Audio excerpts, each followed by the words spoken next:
Our series is called Believe. We've taken the title of the series from the end of John's Gospel, chapter 20, verse 30 and verse 31, that says this: Jesus did many other signs in the presence of the disciples, which are not written in this book, but these are written, the stuff that John put in the Gospel of John.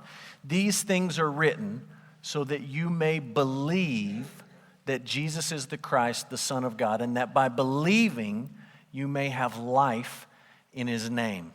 John wrote this gospel, this story of Jesus' life, so that you and I would read it and that we would walk away believing the truth about who Jesus is.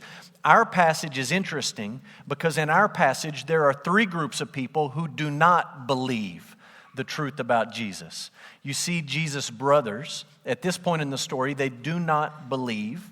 Rather than believing in Jesus, they're trying to manipulate Jesus, and really they're mocking Jesus. They're making fun of Jesus. You see the crowd in Jerusalem, the people who have gathered for the Feast of Booths or the Feast of Tabernacles. These people are largely confused in this story. They just don't know what to make of Jesus one way or the other. And then lastly, you see, quote unquote, the Jews. And we've talked about this phrase in the Gospel of John. It's not an ethnic slur. It's not a racial slur. It's John's little catchphrase. It's John's way of describing the Jewish leaders in Jerusalem who are opposed to Jesus and who eventually are going to lead to his execution. They are trying to back Jesus into some sort of theological corner where his only option is crying uncle. And so it's an interesting thing. In a book written so that we would believe, we come to a passage in which there are three groups of people who do not believe, and all of this is taking place at a feast in Jerusalem. This is on your notes on the front page. The events of John 7 and 8 took place during the Feast of Booths, which is also known as the Feast of Tabernacles. Essentially what's happened in the storyline of the Gospel of John is we have moved from the spring to the fall. If you look at John chapter 5 and chapter 6, the passages we've been recently working through, all of those verses take place in the spring during the Passover.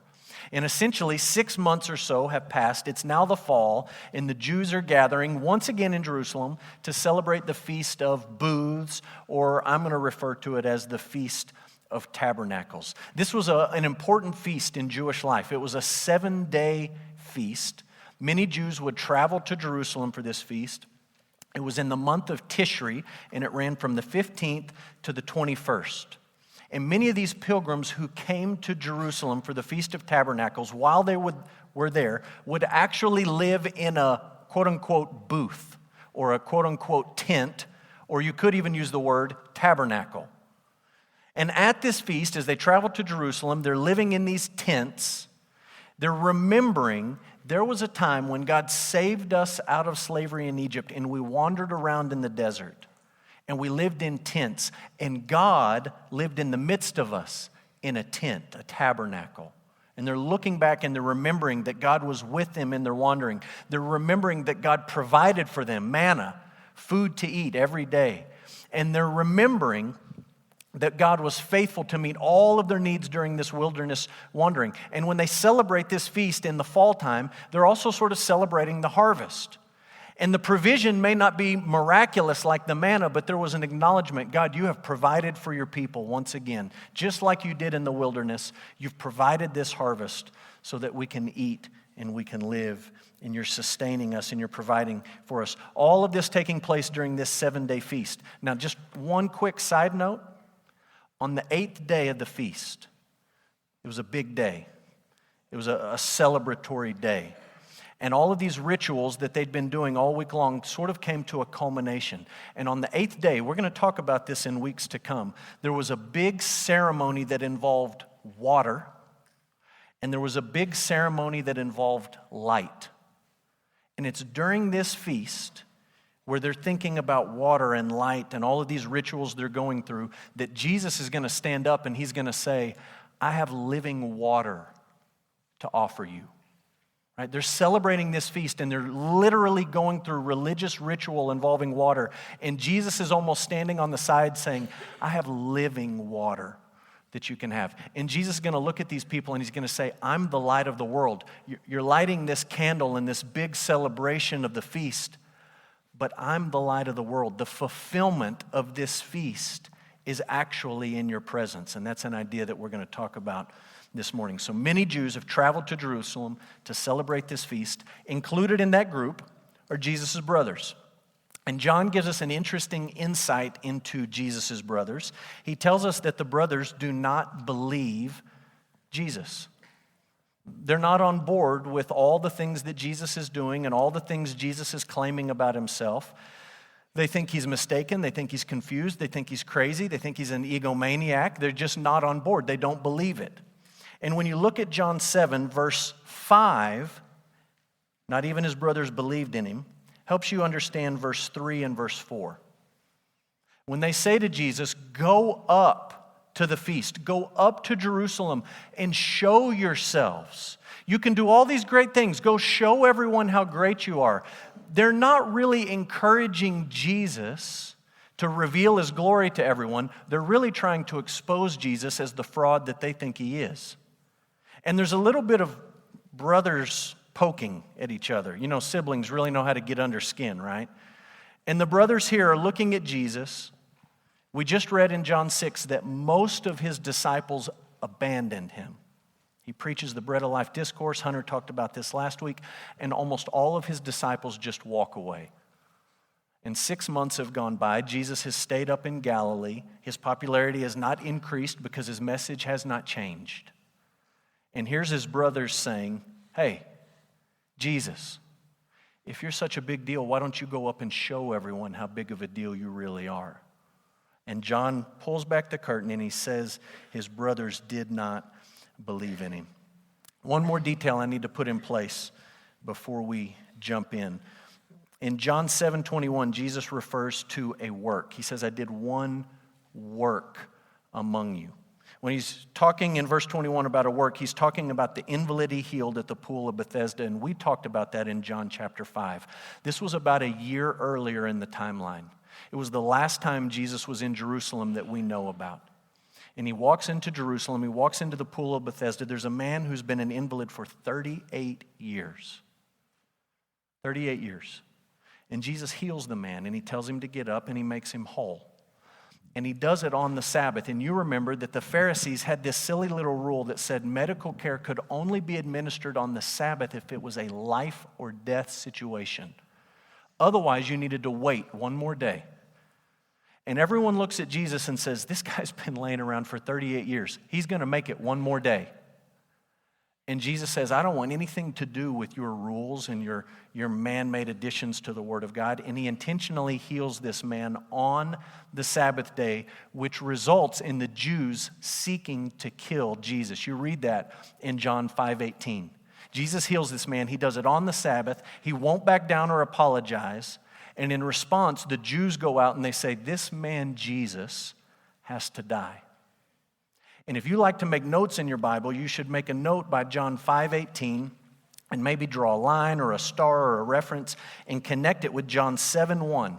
Because about a year has gone by, but the agenda, the plan, the schemes of the Jews has not changed at all. They're seeking to kill Jesus in chapter 5.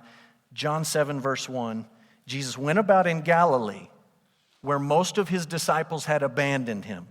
But he would not go about in Judea because the Jews were seeking to kill him. All of that brings us to the big idea of our passage, which is this.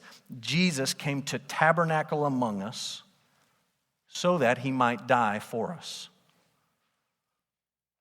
Jesus came to dwell or to live or to tent or to booth or to tabernacle among us so that he could die for us. I want you to, in your mind, try to think of a situation where you found yourself at the right place at the right time. Finding yourself at the right place at the right time. That's a phrase we throw around every now and then. I'll tell you about a time in my life where I was at the right place at the right time. And I've shared this with you at some point in time, but I'm going to share it with you again because this is one of my favorite stories from life. We'd lived here about a year in Odessa. And it was a Saturday. We had nothing to do. And my girls, Clayton wasn't born yet, but my girls said, hey, let's go play golf. meaning let's go to the driving range and we're going to swing and whack at the dirt and maybe a ball will roll down the way a little bit. So I said, great, let's go. So we go to the driving range over off to the side at UTPB, and believe it or not, it's windy that day. The wind is blowing, and we're there on the driving range, and the wind is blowing just straight into our face, just straight at us, hard wind. And we're out there, we're hitting golf balls, we're hanging out. There's about 20 people on the driving range. There was a lot of people there that afternoon. And I'm hitting golf balls, and I just happened to look up downrange about 100 yards, and I see a piece of trash sort of tumbling in the wind. And, that's not uncommon in Odessa, is it, to see trash blowing in the wind? And so I'm watching it, and it's coming at me, and I'm just almost like tractor beam focused on it. I don't know why. It's way out there, and it's blowing towards me. And I stop hitting golf balls, and I just watch it, and it blows, and it blows. And it's kind of like Plinko, Plinko where the thing bounces all over, and where's it going to end up? And it kind of keeps coming back to me, and it blows literally right up in between my feet. And I bend down, and I pick it up, and it's not trash. It's a $20 bill. Just blowing down the driving range. 20 people or so on the range. It's windy. We just happened to be there at the right time, at the right place, and I picked up a $20 bill. It was a great day. Great day. $20 for going to the driving range. So you can probably think of something in your life where you say, I remember this one time I was at the right place at the right time. Maybe there's a situation that immediately comes to your mind where you say, well, that's nice. $20 is great, but I always seem to be at the wrong place, at the wrong time, with the wrong people, and things just don't break my way in the right situation. John 7 is interesting. In John 7, you have a group of Jewish leaders in Jerusalem who want to murder Jesus. They are actively planning to kill this man for the things that he's doing and the things that he's saying. But what you have is the right people at the right place at the wrong time. It's not the time for Jesus to die. It is not the plan that Jesus would die for the sins of his people during the Feast of Tabernacles. The plan is that he's going to die during the Passover, and that's about 6 more months away. But it's just fascinating to read this story where everything is really in motion. Everything's moving in the right direction. You know where this is headed. Jesus came to die for his people. You've got these Jewish leaders in Jerusalem. They're actively planning to kill Jesus. Right people, right place. It's going to happen in Jerusalem. It's just not the right time yet. And John gives you this little episode where Jesus goes up, and he has interaction first with his brothers and then with the crowds and the leaders in Jerusalem. And when you read this little interaction, not a lot happens here.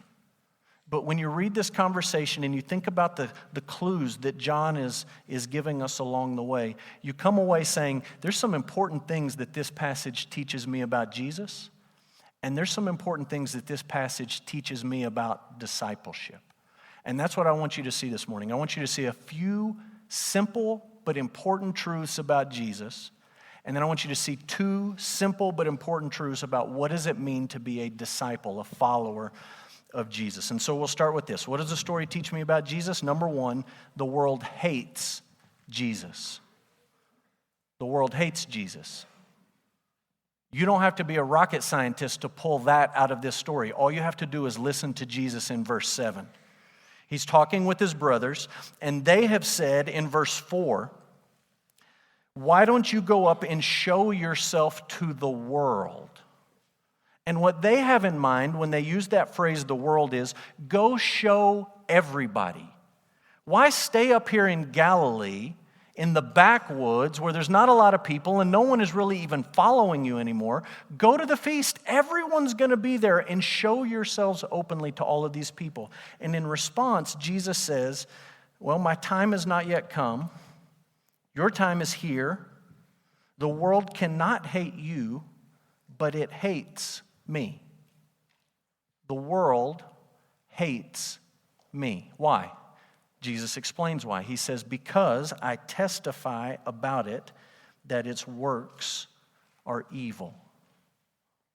That's just an interesting thing for Jesus to say as you're reading through the Gospel of John. Because previously in the Gospel of John, we saw a verse like John 3:16. John 3:16 says, God loved the world. He so loved the world that he gave his only son, that whoever believes in him should not perish but have eternal life. God has love for the world, for this fallen mess of sinful humanity. God shows love to the world, and he sends Jesus. And the question is that love reciprocal? And Jesus answers, and he says, it's absolutely not reciprocal. The world does not love God. The world actually hates God. The world hates Jesus. Why? Because he's exposing their sin. It's like he's taking the Pharisees and he's putting them up on the pedestal they always wanted to be on, but he's exposing them as a bunch of rule-keeping, self-righteous hypocrites. You think you're going to be saved because of your rule-keeping. And he just shows everybody who they really are. And he confronts the Sadducees, and the Sadducees want Jesus dead. He puts the Sadducees up on the pedestal, and he exposes them. You have this unholy alliance with the Romans, and you don't agree with them on anything, but you submit to them, and you do whatever they want you to do so you can hang on to your power. He's exposing the hypocrisy of everybody around him, and he says the response is that the world hates me. Doesn't hate you, he says to his brothers, but it hates me. The world hates me. Later in the Gospel of John, Jesus is going to pray. He's praying to the Father about his disciples, and he says this, I, Jesus, have given them, disciples, your word. What's the result of that? The result is that the world hates them. The world has hated them because they're not of the world, just as I am not of the world. Right? Disciples of Jesus have been born again. They've been born from above. They are otherworldly. Jesus says, not only does the world hate me, but the world hates those who are like me, those who believe in my word, those who cling to my word. The world has hatred for those people. I think this is one of the fundamental flaws in the idea that at church, we can be cool enough to attract lost people to come in. There's a lot of churches who operate with that assumption. If we just have a cool enough, relevant enough, hip enough, happening enough something going on at church, all those people who aren't in church, they're just going to want to come. It's going to be so exciting. It's going to be so great. They're just going to be sort of drawn in by our coolness. And then once they get here, we can tell them about Jesus. There's a problem with that mindset, a very serious problem. Those people hate Jesus. The world hates Jesus. All of us at one point in time hated Jesus. We were enemies of Jesus. And your coolness or my coolness or wearing the right thing or having the right kind of performance is not going to overcome that hatred. The only thing that will overcome that hatred is the grace of God shared through the gospel of Jesus Christ. Hipness and coolness won't do it. It's an impossible task. So the world hates Jesus, and here's the good news. Jesus was sent by the Father. He was sent by the Father. We saw it in John 3:16. God loved the world. The world hates him, but God has love for the world, and he sends Jesus. You see it in verse 16. Jesus is in the temple, and he says, my teaching is not mine, but it's his who sent me. Someone has sent me. The Father has sent me. Look what he says in verse 18. He talks about the one who seeks the glory of him who sent him. The Father sent the Son, and his testimony is true. In him there is no falsehood. Look, this is the beauty of the Christian gospel. This is what sets Christianity and what we celebrate on a Sunday morning apart from every other faith on the planet. The Bible teaches us that in the beginning, God created people to know him and to enjoy his love and his glory and his goodness. That's why we were created. And the Bible very quickly explains that as creatures, we bowed up against that, we stiffened our necks towards that, and we said, we want nothing to do with it. We rebelled as creatures, and we defied our Creator. And at that moment, God could have, with complete justification, wiped his hands of us and said, I'm done with these people. These ungrateful creatures who have defied my goodness and my glory. They've defied the purpose for which I created them. He could have just been done with us. And instead, he sent someone to save us. He's not obligated to do it. But out of his love and his grace and his mercy, he sends Jesus. John chapter 1 describes the whole scene. Look what we read. The true light, which gives light to everyone, was coming into the world. He was in the world, and the world was made through him. Yet the world did not know him. He came to his own, and his own people did not receive him. You see the whole thing right there of God sending someone to save his people, but they don't receive him because they hate him. The world hates Jesus. The world's not looking for Jesus. They're not interested in Jesus. And God in his mercy is sending Jesus to save people, to live among people, to show love for people. Jesus did that when he walked into Jerusalem and he saw a man laying by the pool who had been laying there for almost 4 decades, 38 years. And it was the Sabbath, and Jesus could have avoided a lot of controversy if he had just waited about 12 hours till the next day came, and then he could have healed this guy. But instead, he heals him. He has compassion on this man. He's laid there for 38 years. Why make him lay any longer? And he shows love to this man, and he heals him, and he gets up. And how do all of the people in Jerusalem respond when Jesus does this? Do they give him a standing ovation? Do they say, hey, we want your autograph? Do they say, hey, that's the greatest thing, you're the best, what do we need to do to follow you and get on board with what you're doing? No, they don't do any of that. They argue. Jesus heals a man who's been laying on the ground for 4 decades, and all they want to do is argue about the Sabbath. Well, you really should have waited one more day to do that, Jesus. Because the law says you can't work on the Sabbath. And Jesus exposes them at the end of our passage. He just completely exposes them, and he says, look, you're upholding this Sabbath law. Don't work on the Sabbath. And you're using the law to sort of take a pass on loving your neighbor. And then he exposes them, and he says, but look, on the Sabbath, you keep other parts of the law. You circumcise on the Sabbath. Right? You're following one part of the law, even when it kind of rubs up with another part of the law. You're doing that. Why shouldn't I show love to this man?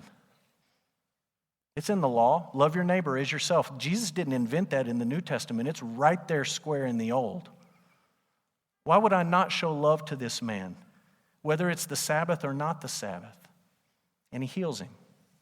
And the great irony is this: when Jesus shows love to this man, it just exposes how unloving the rest of them are. Right? That's what Jesus is talking about, where he's talking about, I testify that its works are evil. The words of Jesus, the presence of Jesus, the actions of Jesus are like this giant floodlight shining on everyone in this story, showing just how dirty they are. What's true then is true today.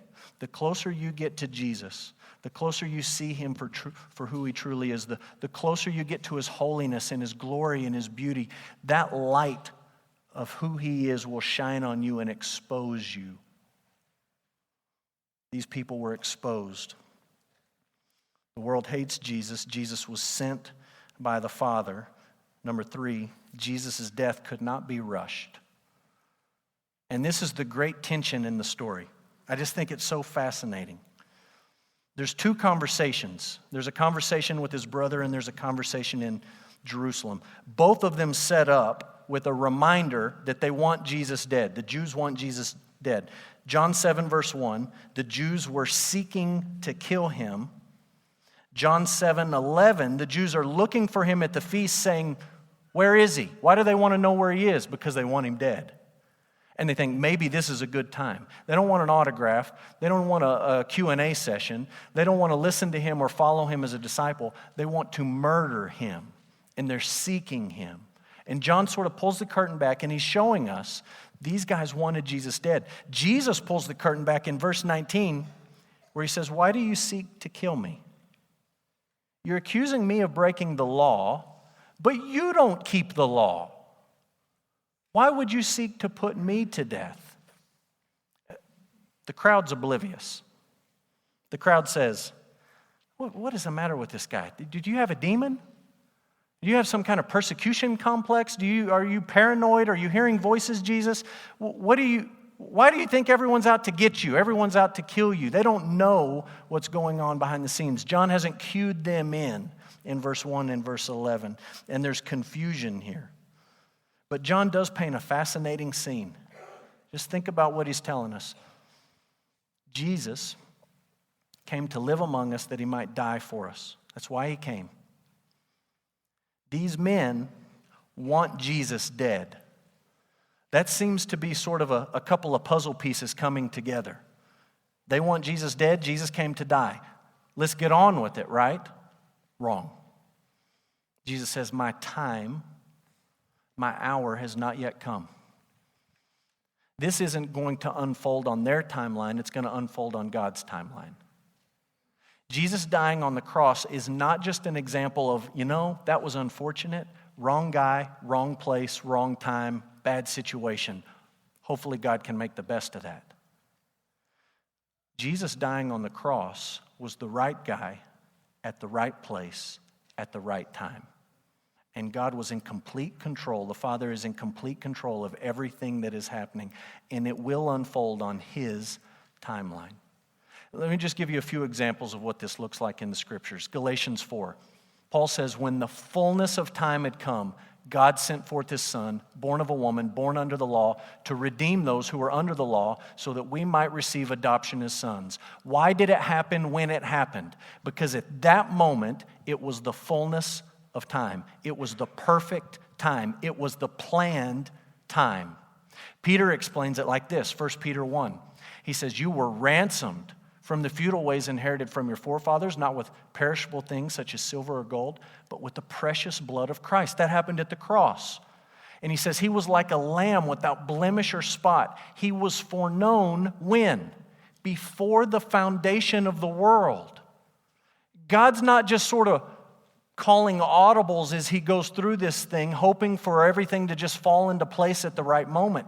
This was a plan made before the foundation of the world, but it was made manifest in the last times. At the fullness of time, God unfolds this plan, and it will all unfold perfectly on his timeline.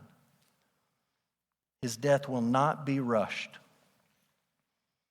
In chapter 6, the crowd wanted to take Jesus and make him king. It wasn't the right time for that. That will happen someday, but it will happen on God's timeline, not their timeline, not our timeline. In John 7, they want Jesus dead, but that was not going to happen until the perfect moment came, and this simply wasn't it. So that's a few things we learn about Jesus. What do we learn about discipleship? Let me give you two ideas. Number one, disciples submit to Jesus. That is so obvious that on the face of it, it's not even worth filling in a blank. Essentially, I'm just asking you to write a definition down. That's what a disciple is, someone who listens and follows and submits. But it's worth pointing out, because in our day and age, we seem to be very, very confused about this idea of disciples actually submitting to Jesus. In this passage, the brothers aren't there yet. The brothers are going to get there. Jesus' brothers, the ones who are poking him and mocking him, eventually they're going to get there. They're going to be disciples. They're not even going to identify themselves as brothers of Jesus. They're going to identify themselves eventually as slaves of Jesus. They're going to get this idea of submission, but they don't get it yet. Instead, they're trying to manipulate Jesus. They're trying to expose Jesus. They're trying to get Jesus to do what they want him to do, and Jesus has none of it.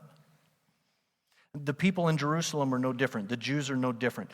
I said earlier, they want to back Jesus into this theological corner where he looks like a fool, and all he can do is just sort of throw his hands in the air and say, I give up. Right? There's no submission to Jesus from the brothers or from the people in Jerusalem. What both of them are trying to do is manipulate and control Jesus. That's not what disciples do. Disciples are not connected with Jesus to manipulate him or to control him. Sometimes you and I see this on a very crass level. Sometimes we see it on television with certain preachers who get on and talk about, if you do this, God will be obligated to do that. Sometimes you see it on social media where somebody shares a picture or a quote or something, and the thing they share or the thing they post says something like, share this so God will give you a blessing. You understand that's not how it works, right? We all understand that's not how it works. God's not up there saying, man, I got this great blessing for you. If you would just hit the share button, I can turn it loose. I'm just waiting. Can't do it till you like it and share it. I'm waiting. That's not how it works. That's Christianized magic, right? Magic is the idea that you can say certain things and do certain things and get an expected result. That's Christianized magic. You do the right stuff, you say the right thing, you share the right whatever on social media, and then God's going to come through with it. And when we talk about it, we all kind of nervously laugh and we say, oh, those people. That's my dear Aunt Sally, those people. Oh, man, those people are crazy. Let me give you a more real-life example of how it sometimes plays out. Talk to somebody whose life is in complete chaos and crisis. A church-going person, somebody who loves the Lord and has been following the Lord. Many times those people in conversations with a pastor or somebody that they're close to will say something to this effect, right? Life is just not what you want it to be. It's really, really bad. It's really, really hard. And those people will say something to this effect. I just don't understand why it's like this. I mean, for 20 years I've gone to church. For 20 years I gave my tithes and offerings. I took my kids to church. I tried to do all the right things. I've tried to honor the Lord in all these areas of my life, and this is how God repays me? This is what God allows me to go through? Those people have just cracked a window in their heart, and they've sort of shown you what's really happening. All those years and all those Sunday school classes and all those offerings they dropped in the box really weren't about honoring the Lord and loving the Lord simply for who He is. They were just a religious program of activities that people went through thinking in the end, God's going to take care of me the way I think I ought to be taken care of. It was all done with a very subtle and a very quiet expectation of, maybe we could call it payback in the end. That's just not what discipleship is. Discipleship is not about sharing something on social media that then forces God to come through in your life some way, somehow. Discipleship is not about coming in this room week after week after week so that God will, in the end, give you a great job or a great family or great health or whatever. Discipleship, at its most basic level, is about submission. I'm submitting to you, Jesus. And I'm not doing it for what I can get out of it. I'm doing it because of who you are. Right? That's what the disciples said to Jesus at the end of John 6. Hunter preached on this. Where else are we going to go? You have the words of eternal life. What other choice do we have in light of who you are and what you've come to accomplish but to submit to you and to trust you with the rest of our lives? Whether that looks like the way we think it ought to look or whether it looks completely different. Disciples submit to Jesus. They don't try to manipulate Jesus. They don't try to control Jesus. They don't try to back Jesus into a corner so that he gets on board with their agenda. They submit. Secondly, they believe. Disciples believe Jesus died for sinners. And I've intentionally saved the strangest part of this passage for the last. Some of you noticed it as we read it. Some of you maybe weren't even thinking about the songs we sang too much because you were trying to wrestle with this strange situation that John describes between Jesus and his brothers in the feast. Just track with me on what happens in this passage. The brothers say to Jesus, hey, we're going up for the feast. You should go up for the feast. You could show everyone how great you are. Jesus looks at his brothers and he says, I'm not going. That's Jesus, the perfect, sinless, never told a lie Son of God. I'm not going. Next paragraph. He goes. Secretly. Next paragraph. He opens his mouth and he teaches publicly. That's kind of strange, right? Hey, you should go. No, I'm not going. But I'm going. Secretly. But then when I'm ready, I'm going to be public. Like, at best, you read that on the surface and you say, oh, he looks kind of wishy-washy there. Like he's kind of changing his mind, had a change of heart. At worst, you look at it and you say, well, he just told a lie. He told him he wasn't going to go and he had plans to go all along. How in the world do you make sense of that? You should go. I'm not going. I'm going secretly. Now I'm going publicly to teach. I think you keep two thoughts in mind. One, John has pulled back the curtain on the brothers and their motivation. And when Jesus says to them, I am not going to the feast, I think part of what he's saying to the brothers is, I'm not going to do what you want me to do. I'm not going up on your timetable. I'm not going up for your agenda. I'm not going up to do a bunch of signs like some kind of Vegas performer and awe and ooh and impress the crowds with how great I am. I just ran the crowds off 6 months ago, and I haven't tried to get them back. I'm not going up to do what you want me to do. I will not be manipulated. I will not be controlled. I will not be backed into any corner. And so he says to the brothers, no, I'm not going up. And in the context of that conversation, what they are saying is, go up and make a spectacle of yourself. And Jesus looks at them and says, absolutely not. I'm not going. I think there's something else too. Earlier, I said that this feast was the Feast of Booths, sometimes called the Feast of Tabernacles. And I just want you to think about what's happening at this feast in the context of the Gospel of John. Do you remember what we read in John chapter 1? I know it's been a while back.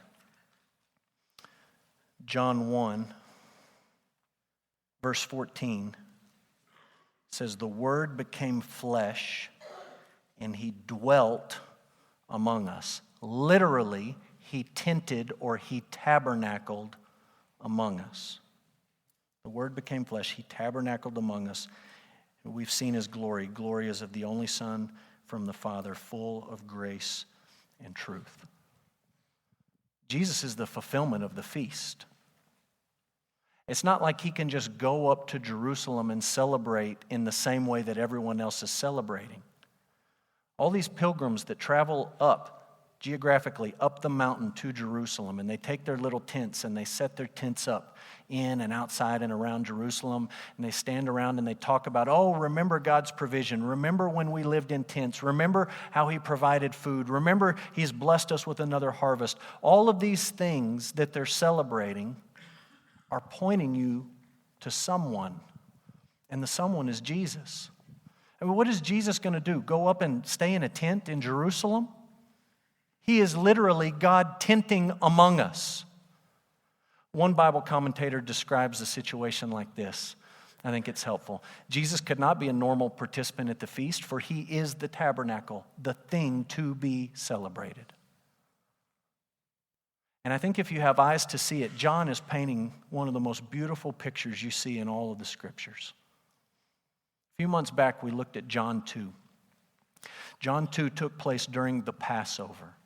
Jesus goes up to Jerusalem. He clears the temple of the money changers and the animals and all the nonsense. And the only one left standing in the temple of God after Jesus clears it is the lamb. Not the lambs that were going to be slaughtered and eaten, but the true Lamb of God who came to take away the sin of the world. He was the fulfillment of that feast. He was the fulfillment of that celebration. Everyone's looking backward when they should have been looking forward. It's the exact same thing in John 7. It's the Feast of Tabernacles. It's the Feast of Booths. Everyone's living in their tents. They've flooded Jerusalem. They're looking back and remembering what God had done to save them in the Exodus, when they should have also been looking forward, and they should have seen Jesus as God come to tabernacle among us. Why? Just to have a camp out? Just to hang out and heal invalids who had been laying there for 38 years? No. He came to tabernacle among us so that he could die for us.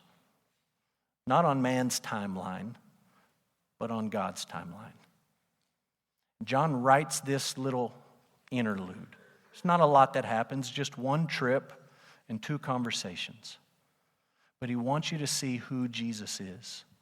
He is God come to live among us, come to tabernacle among us so that he can die for us. And John wants you to believe. Not just like pray a prayer, raise your hand, sign a card. He wants you to believe as a disciple, somebody who submits to Jesus. That's my prayer for you this morning, and that's how we're going to end. So you bow and let's pray.